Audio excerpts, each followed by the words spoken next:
Boa noite a todas, a todos.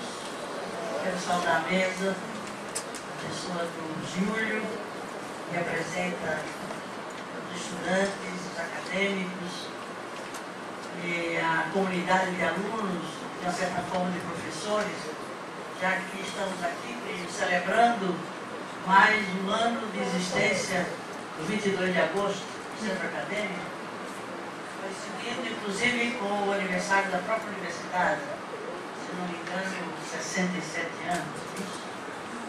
67 anos. Portanto, é uma data importante, é uma celebração e que tem consequências, né? Toda celebração, toda comemoração de datas, evidentemente, projeta algo para o futuro e é esse o que precisa resultar dessas comemorações. Eu quero aqui agradecer o convite, né, dizer do privilégio, da gratificação que é estar aqui nessa mesa. Esse homem é um homem extraordinário, Guilherme da Sampaio. Vocês conhecem a história dele? Se não conhecerem, procurem conhecer, que vale a pena, e é um símbolo, e é um alento para quem tem tanta decepção com o quadro das lideranças políticas desse país. Esse homem, na idade que ele está, ele tem uma vitalidade talvez igual a de muitos de vocês, ou até mais do que alguns de vocês, né? Porque ele não se recusa a tarefa nenhuma, foi candidato a presidente da República, entrou num novo partido, ajudando a construir esse novo partido, depois de ter ajudado a construir um outro partido, que foi uma esperança e uma promessa para o nosso país, e é de fato uma referência em todos os sentidos da vida política do país. Estar aqui com o Plínio, por si, já é um privilégio, já é uma alegria, uma satisfação enorme.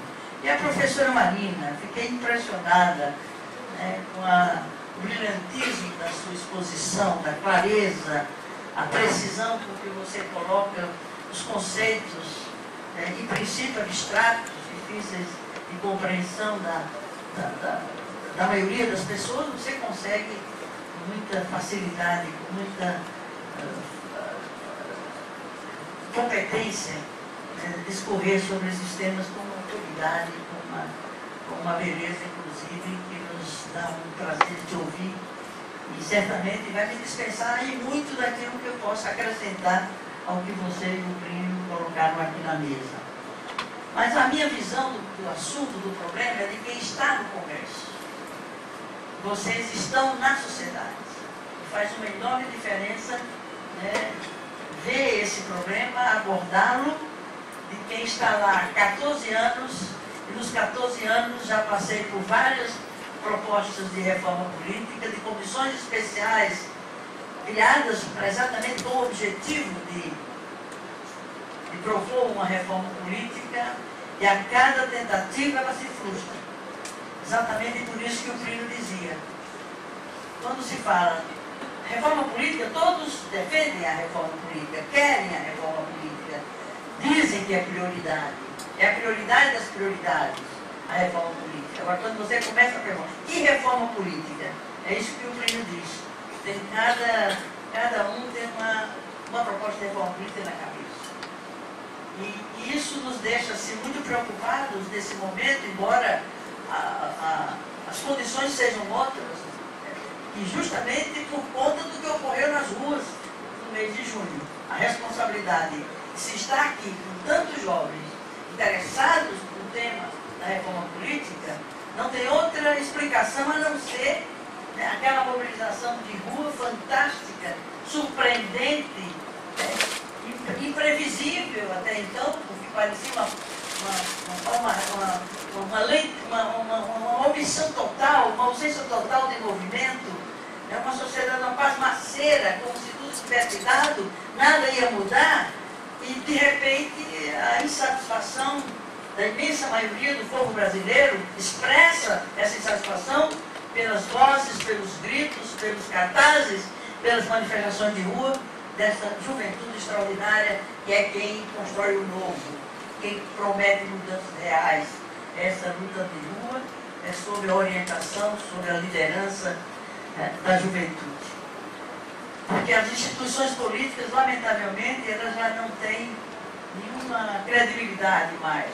O desprestígio, o descrédito das instituições políticas se dá de uma forma tão profunda e tão generalizada que não dá muito mais para se esperar que as mudanças possam ocorrer a partir de iniciativas dessas instituições políticas desacreditadas, deslegitimadas e absolutamente ausentes da vida real do nosso povo.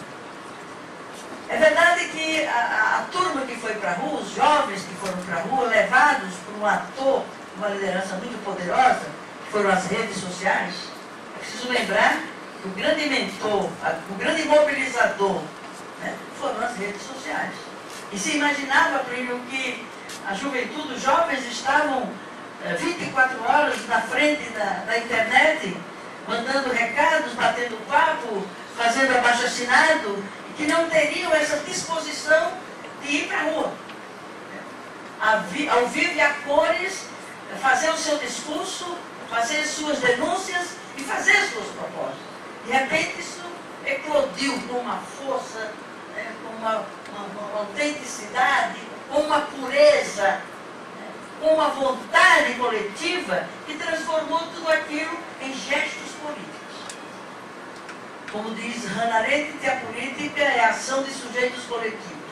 E aquela manifestação de massa, sem direção, sem liderança, sem organização, sem nada, tinha uma força política se expressando, se manifestando e dando recados. Não me consta que o movimento tenha pedido reforma política. Não percebi nas falas, nos cartazes, das manifestações. Mas havia nas entrelinhas queixas, denúncias, rejeições que apontam e apontavam, evidentemente, para a ausência de um sistema político decente. E à altura do momento em que o país vive e da realidade política do mundo e do Brasil. Por exemplo, quando eles diziam, desculpem o transtorno, nós estamos construindo um novo país. Olha que coisa bonita, Plínio. Nos desculpem, perdoem, desculpem o transtorno. Nós estamos construindo um novo país. Eu nunca vi um discurso político tão convincente quanto esse discurso nas ruas, através de cartazes que foram expostos com muito convencimento e com muita verdade. Não vejo também que tenham pedido plebiscito, referendo, reforma política, coisa nenhuma. Mas eles dizem, vocês não nos representam.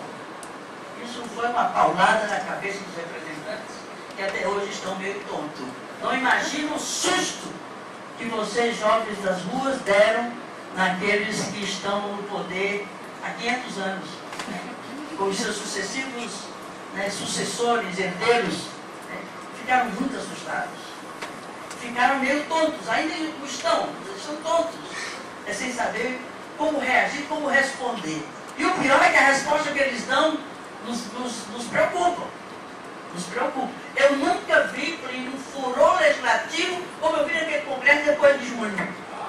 Eu nunca vi tanta votação, tanto projeto de lei aprovado, tanta conversa.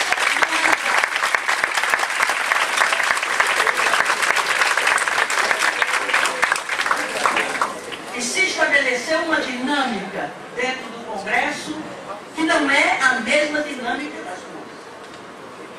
A discussão que está se dando no Congresso, a partir daquela mobilização de massa, foi no sentido de acelerar a elaboração de propostas eleitorais, uma proposta eleitoral e uma proposta política, com grupos de trabalho, com a representação das bancadas e com prazos assim. Nós já tem um projeto de lei tramitando na Câmara dos Deputados, fazendo uma reforma política, na reforma eleitoral. Na reforma eleitoral.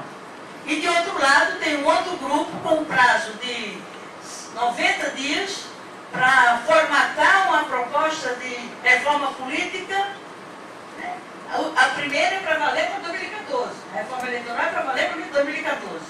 A reforma chamada reforma política que eles estão prometendo através desse grupo de trabalho tem que ficar pronto em 90 dias e nesses 90 dias aí vai se decidir se fará ou não um plebiscito para consultar sobre essa proposta de reforma política. E é preocupante, porque a proposta de reforma política é muito ruim. Flexibiliza os controles sobre os financiamentos de campanha, né? Flexibiliza o rigor da lei da ficha limpa. Então, é muito sério, é muito sério. Se aquele projeto de lei que já está tramitando na Câmara, com previsão de ainda ser pautado agora em agosto, não tenhamos dúvida. Ele na próxima semana, ou início de setembro, vai para o Senado tem a mesmo compromisso com o presidente. Isso é uma iniciativa dos dois presidentes das duas casas. Encomendou a um deputado que coordena esses grupos de trabalho, e isso aí, olha, nós vamos aprovar essa lei, proposta de lei de reforma política antes de final de setembro, né? E vamos terminar esse outro em 90 dias, e 90 dias depois a gente vê se faz ou não o plebiscito. Portanto, não é uma reforma política, nenhuma nem outra. O próprio fato de separar a reforma eleitoral da reforma política já é um mau sinal, que não está se pensando a reforma do sistema político, mas se está pretendendo fazer remendos da lei eleitoral e remendos em alguns aspectos do sistema político, tais como a forma de votação, né? A questão, não se toca na questão partidária, que é um dos gargalos do nosso sistema político, a perda de identidade dos nossos partidos. Nenhum deles tem uma identidade ideológica, tem uma identidade programática e tem um projeto político. Não existe projeto político, existem siglas.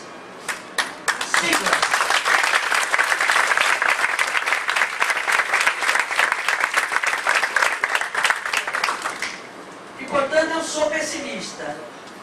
A menos que o movimento de rua seja retomado, mas com foco. Esse foco tem que ser, né, propostas de mudança do sistema político, né, capaz de dar conta dos aspectos, das distorções que existem no sistema político do nosso país. As propostas de iniciativa popular estão se construindo, estão se colocando na praça. Tem uma outra proposta que é do movimento, das plataformas dos movimentos populares, que é uma proposta mais ousada, mais global, mais sistêmica, mais estrutural, e já está se coletando assinaturas no país inteiro.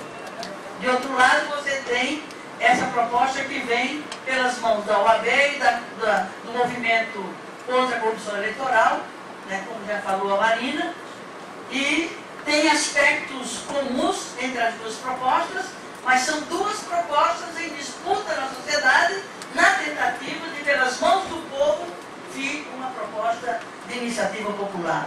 E uma proposta de iniciativa popular não tem ilusões, que levam tempo de anos para poder até verificar a veracidade das assinaturas, 1.300.000 assinaturas, até ser verificada se são verdadeiras aquelas assinaturas, vai um tempo indefinido de tempo, e até ela chegar à pauta de votação.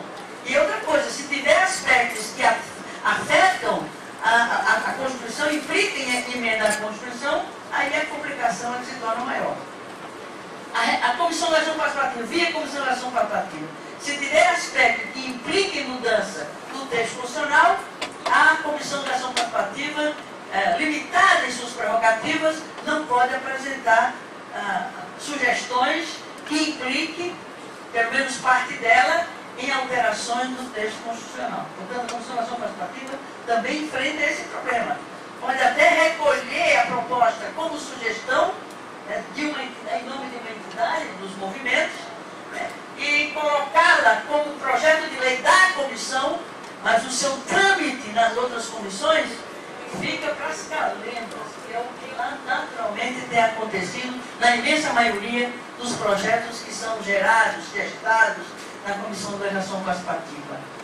Então, só há uma possibilidade real, é se esses movimentos se unirem, chegarem a um consenso sobre questões que sejam fundantes, eixos fundamentais dessa proposta e conseguir uma forte mobilização, não só sob a forma de assinaturas, mas com um processo de debate, de reflexão, porque o fato da sociedade de 85% é a favor da reforma política. Se você for detalhar os aspectos da reforma, como a Marina fez aqui, com certeza a imensa maioria vai ter muita dificuldade. Não é de entender, porque o povo entende. Basta se adotar uma linguagem acessível à compreensão das pessoas. Não é isso que se trata, mas se trata da compreensão do significado das mudanças. Por exemplo, reforma política, financiamento público, que é uma das teses importantes. Há uma enorme reação da sociedade em não aceitar que se destine recursos públicos para financiar campanha de pessoas ou de candidatos ou de partidos que o povo não acredita, que o povo rejeita, que o povo não reconhece. Embora o povo ainda não entenda e vai ter que entender que hoje grande parte dos custos de campanha vem de recursos públicos, ou não? O tempo eleitoral não é gratuito. Por quê? É uma renúncia fiscal às empresas de mídia, televisão e rádio, que deixam de recolher e o tempo de televisão passa a ser gratuito, mas os cofres públicos ficam diminuídos, né, em sua receita daquele montante de tributos que viriam através daquele tempo de rádio e TV, né, que tem que recolher aos cofres públicos uma certa quantidade de dinheiro, de recursos públicos. Portanto, você tira da saúde, da educação, da habitação, da segurança pública, daquele recurso que viria dessa fonte de receita. Por quê? Porque ele está alocado no financiamento de campanhas. E o fundo partidário não é recurso público. O partido, dependendo do tamanho da bancada de deputados federais, tem um montante de recursos anualmente volumosíssimos. As grandes bancadas recebem fortunas por ano do fundo partidário. E é gratuito. É dinheiro público, ou não é dinheiro público? Então, precisa a gente fazer a sociedade, o cidadão, compreender que o financiamento público com teto não pode ser, primeiro, não ter financiamento de pessoa jurídica, evidentemente, de empresa, coisa nenhuma, ser exclusivamente público, né, e ter um teto, não pode ser e ter uma certa equidade na distribuição desse recurso, de tal forma que equalize as oportunidades de representação da sociedade nos espaços de representação legislativa, no caso de disputa de mandatos legislativos. Portanto, é mais do que coletar assinaturas, é convencer o cidadão, a cidadã, de que uma determinada mudança ela vai produzir uma diferença tal em relação ao sistema atual, que é vantagem para a sociedade, e que é vantagem para a democracia, que é vantagem para a compreensão da política no mundo e na sociedade. Portanto, não é uma coisa simples. Quer ver um outro ponto, que também é polêmico, e os partidos pequenos não querem, que é o fim das coligações. Então, quando eu falo em partido pequeno, eu não estou falando em partido que só são siglas de aluguel. Não falo do PSOL, por exemplo, não falo do PCdoB, não falo de outros partidos que são pequenos, mas não são ainda em construção, né? Mas não, tem identidade, tem projeto, tem compromisso, né? Enfim. Mas esses partidos que dependem de coligações para poder conquistar cadeiras do parlamento têm uma enorme resistência se aprovar o fim das coligações.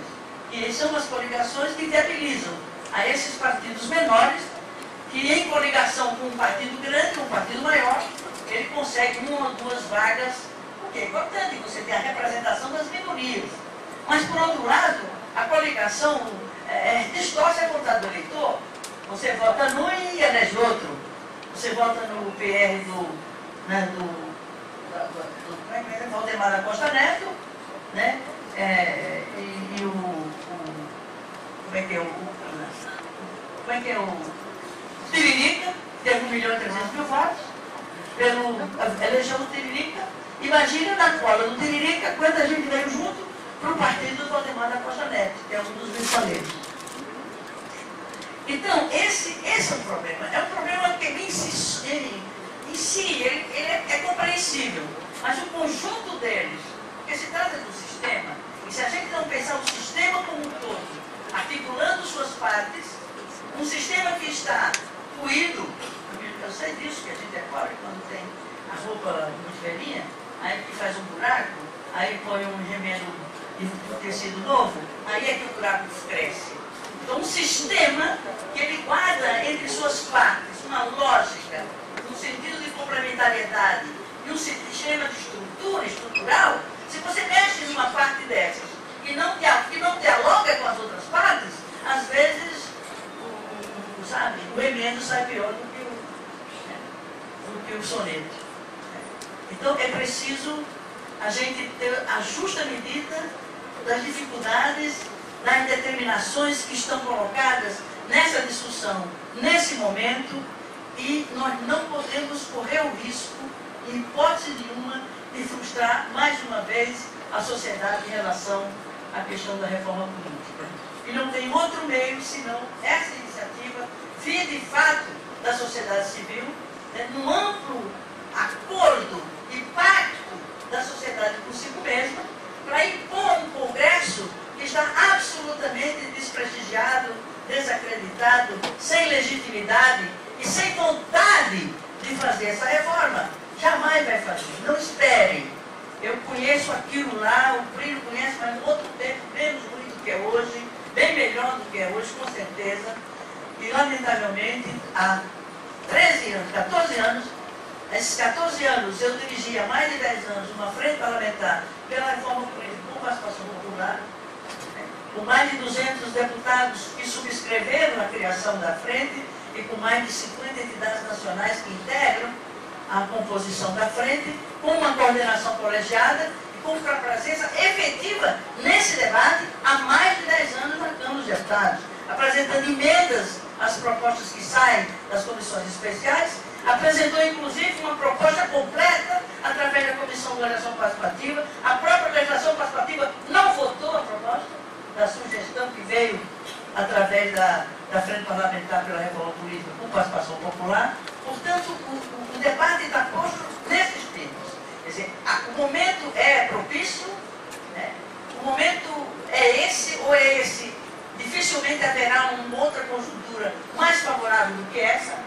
E para isso, a cidadania, né, organizada, né, e determinada, né, a fazer valer esse direito, que é um direito político, um direito de cidadania, até um sistema político, né, que, a meu ver, professora Marina, não podemos ficar presos a prazos. Eu fico preocupada, como você mesmo avaliou, a precipitação na definição dessas questões tão de uma certa forma complexa e que precisa ser entendida pelo conjunto da sociedade, ou pela maioria da sociedade, não pode ser precipitado por um prazo legal, institucional, constitucional, né? Enfim, porque isso pode comprometer os resultados de uma mudança que há muito vem sendo esperada e não dá mais para a gente aceitar qualquer remendo. Qualquer remendo do que está dado aí é pior do que está aí. Lamentavelmente, não tenham dúvidas, fiquem vigilantes, porque daquela casa pode sair qualquer coisa no tempo que eles entenderem de interesse deles, e a primeira será essa reforma política que eles querem que tenha eficácia já em 2014, e essa outra reforma política que só Deus sabe o que vai sair de lá, porque já tem muita coisa complicada, né? Por exemplo, nós queremos que saia uma lista. A votação em lista, tem que acabar com votação uninominal, tem que ser em lista. Essa lista pré-ordenada, com alternância de gênero. Uma sociedade que tem mais de 50% de mulheres e quase 50%, ou igual quantidade de negros ou negras, como é que tem esse segmento subrepresentado? Nós somos menos de 9% na Câmara, somos menos de 10% no Congresso, Câmara e Senado. Os negros são muito menos do que isso na representação do Congresso. Índio não tem um índio representado. Que democracia é essa? Nós não temos uma democracia. Então, se for para fazer uma reforma, para manter as regras da representação nos termos em que essa representação está dada, nós não podemos celebrar como sendo uma reforma política que vai responder a esses impasses que estão dados face a uma questão fundamental para a consolidação da democracia, para o desenvolvimento de uma sociedade de fato democrática, moderna, civilizada, como deve ser a sociedade brasileira.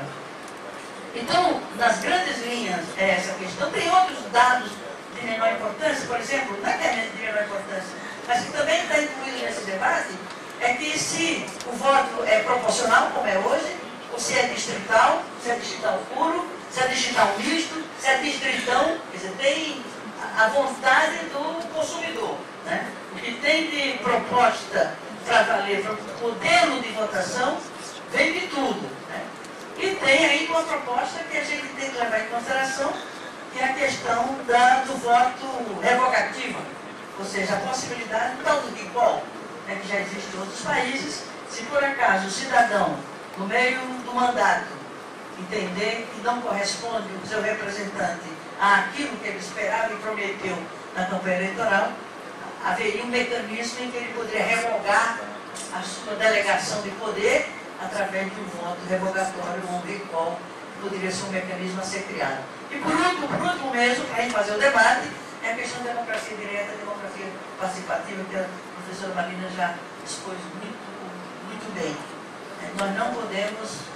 Democracia supõe duas dimensões, a democracia representativa e a democracia direta ou participativa. Eu acho que grande parte da crise da representação no Brasil se deve ao não exercício da democracia direta e da democracia participativa, que é a regulamentação dos artigos do artigo 14, que estabelece um mecanismo de democracia direta, plebiscito referendo e iniciativa popular. Tem iniciativas na casa, da própria OAB, CNBB, a Frente Parlamentar, projetos para regulamentar o artigo 14, até hoje não acontece nada, porque não tem eco, não tem receptividade, não tem apelo pela maioria dos nossos representantes, pelo menos na Câmara dos Deputados, que é onde eu lido mais e convivo mais a todo esse tempo. Então era isso que eu queria agregar, podendo explicitar melhor vários aspectos que eu abordei de forma muito superficial, deixando evidentemente para aprofundar a partir das questões que vierem no plenário, certamente dará uma resposta mais objetiva àquilo que certamente vocês esperam desse nosso debate. Muito obrigado.